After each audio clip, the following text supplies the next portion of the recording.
police. Put your car in park. Turn your car off right now. Yes. Turn it off. Turn your car off. What do I learn? Turn your car off. Sorry, sir.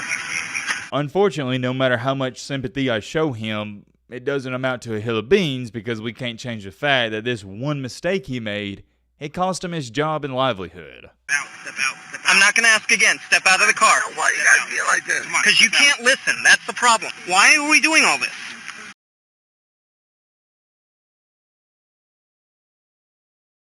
And drops, throws to the end zone, receivers out there, touchdown Notre Dame! Stop it right there. The guy who just made that catch goes by the name of Michael Floyd. What's really intriguing about him is heading into college, he had as much hype surrounding his name as any other player in the nation coming out of high school, regardless of position. I wouldn't say it's the rarest thing in the world, but who do we normally hype up in recruiting classes? Quarterbacks. They get all the love, rightfully so. It's one of the most important positions in football, but I can't emphasize enough how much hype this young man was getting. Maybe my words don't do it any justice. Coming out of high school, he wasn't just a 5-star recruit, that was a given. He was ranked as the 14th best overall player in the nation, not 14th ranked receiver, 14th best overall player, and had a scout grade of over 99. I got a video clip I want to show you guys so it gives you an even better perspective. On September 27th in 2008, this is when Notre Dame traveled to Purdue. In this ball game, Michael Floyd, the wide receiver who we're talking about, the main character of this video, he was a freshman. He finished the game as a leading receiver with 6 catches for exactly 100 yards. Not bad. When Notre Dame was trailing to Purdue 14-7, here was one of his more notable catches of that ball game. Here's Clausen, he's letting it go long. He's got a man out there, Michael Floyd. He comes down with the ball. Was it the greatest catch I've ever seen Michael Floyd make in his entire career at Notre Dame? No, absolutely not. So I know what you're sitting here saying. Well, Matt,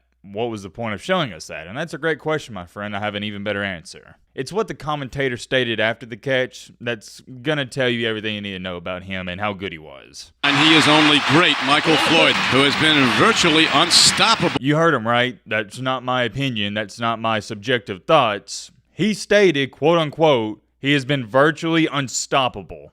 Freshman, by the way. But maybe with everything I've shown you, that is still not enough for me to convince you this guy was the real deal. Well, how about this touchdown against Nevada? Clausen looks, fires a fastball, open receiver, touchdown Notre Dame. Or what about this one? Out near side, ball taken by Floyd. He's got yards and more. He could be gone. Down, he's going to win it. A spectacular. Oh, wait a minute. You thought we was done? Nah, I can keep going. Floyd going for it. Floyd comes down with the ball and he's not done. Floyd's inside another even longer. Ladies and gentlemen, boys and girls, you may think you know how good Michael Floyd was, but I'm here to tell you, you don't actually know. He was a beast. They don't make too many guys roughly 6'3", 200 pounds with great ball skills and extremely athletic. He was an elite wide receiver that looked like he was destined for stardom in the NFL. But sadly, that didn't happen. What did happen instead of that is Michael Floyd got in trouble not just once, but a couple of different times. He got arrested multiple times on separate occasions, and one of those wound up costing him his job in the NFL. There's many questions people have been asking about this guy even till this day. But however, it all circles back to the one, and I mean the one big question we're going to try to get to the bottom of in today's video. What really happened to Michael Floyd?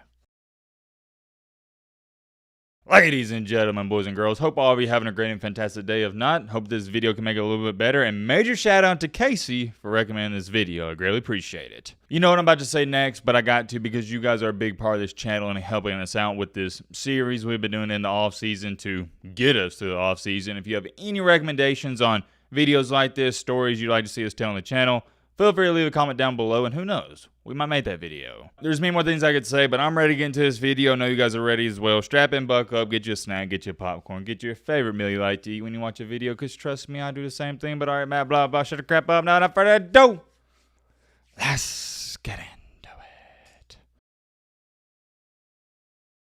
Mr. Michael Floyd grew up and played his high school football in the state of Minnesota. He was AP Player of the Year, Gatorade Player of the Year, USA Today Player of the Year, All-American, etc., etc. The list goes on and on. He was that dude, and for that reason alone, that's why he was ranked and regarded as one of the best players in the nation. His recruiting process was pretty interesting. He narrowed his options down to Michigan, the little bro Ohio State, Miami, Florida, and Notre Dame. Ultimately, though, to make a long story short, he commits and signs with Notre Dame. He arrives on a campus in the year 2008, and there was definitely some naysayers, non-believers, because you got to remember, true freshmen, even back then, they didn't just come in and dominate. And I wouldn't go as far as saying as a freshman he dominated, but he was most certainly a force to be reckoned with. For that 2008 season, with missing 2 games, that's key and vital you got to throw in there due to injury, he had roughly right at, well, we'll just be exact here. I was going to say about 50, but we'll just say the number. 48 catches, 700 total yards, and 7 touchdowns. All in all, it was a solid year. Nothing to be mad about. Nothing crazy happened in 2008, but heading into 2009 as a sophomore, he had a lot of heavy expectations. It is most certainly safe to say he lived up to them. Unfortunately, he only played in 7 games. But in those 7 games, the dude went off. He had 44 catches for 795 yards with 9 touchdowns. That's over 100 yards per game.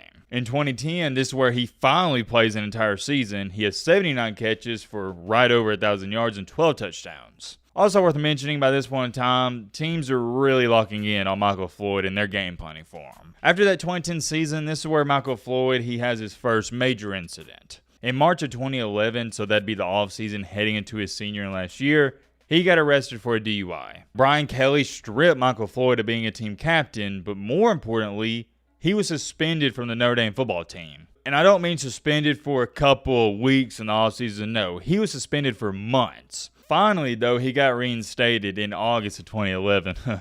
Go figure. And I'm not saying it's a bad thing, but it's just kind of funny how he got reinstated a couple weeks before the season. I'm asking you guys, the viewers, do you think that's a coincidence? I don't think so. Comes back right in time for fall practice, and he didn't skip a beat. Senior year was really impressive. He had 100 catches for over 1,100 yards and 9 touchdowns. There's no ifs, ands, or buts about it. Michael Floyd was going to be a first-round draft pick. Teams were drooling over him. He officially declares for the 2020 NFL Draft after that last year at Notre Dame in 2011, and this is where he gets selected in the first round with the 13th overall pick by the Cardinals. For the Cardinals, I don't want you to get it twisted. He was a good wide receiver, but he just wasn't great. You never really get the sense and vibes that he actually lived up to all the potential and hype. With that being said, I think it'd be a good time to point out in our video, you could chalk that up to, hey, that's not just on Michael Floyd. That could be due to the franchise. That could be due to the quarterback. Why I bring that up is because if you didn't see our previous story video on Peter Warrick, he was a wide receiver, and one of the biggest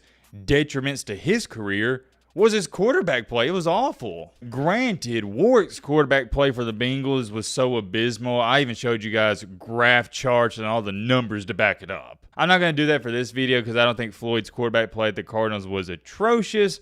But all I'm saying is it wasn't great. One of those years when Michael Floyd was playing for the Cardinals, Carson Palmer had 24 touchdowns, but he also had 22 interceptions. Michael Floyd's first season in the NFL was in 2012, so let's go see who the quarterback was because I can't remember. Okay, so the Cardinals had a bunch of different quarterbacks, but the one who played the most was John Skelton. He was 1-5, had a completion percentage of 54%, and had 2 touchdowns and 9 interceptions. You see what I'm talking about? Like, what are we doing here? Another guy, Ryan Lindley. He had 0 touchdowns to 7 interceptions. This was Michael Floyd's quarterback play. And I could sit up here and break it down year by year, but I think you get the point. Floyd's first year in 2012, 500 yards. Second year in 13, he had over 1,000 yards. 2014, 840, 15, around same thing, 849, and then we get into the year 2016. This is where things get interesting and our other major incident comes up. He had 500 receiving yards, as you can see. But in December of that season in 2016, this is when Floyd got arrested for a DUI. This one being much worse than the other. Granted, no DUI is a good one, but this one made more national headlines. The police walked up to Michael Floyd's car when they noticed it was on, but he was asleep behind the wheel. They had to bang and knock on the window for several minutes until he finally woke up. Quote unquote, according to the police report, Floyd initially told officers that he was leaving his home in Scottsdale to pick his nephew up from the airport, but his story evolved into him having 1 drink, and he later said it was 2 drinks. You see what's going on here. He found himself in a pickle and he's trying to talk his way out of it, but it didn't work. Continuing along, this is according to the official police report. Police said Floyd's story jumped around between him drinking on the team plane back from Miami and drinking at the W Scottsdale Hotel, but Floyd eventually, quote-unquote, settled on having had wine on the team plane. Floyd also told the officers he was on a blood-thinning medication. Also, according to the police report, it was stated, Floyd did not fight us, but also had to be physically manipulated in order to comply.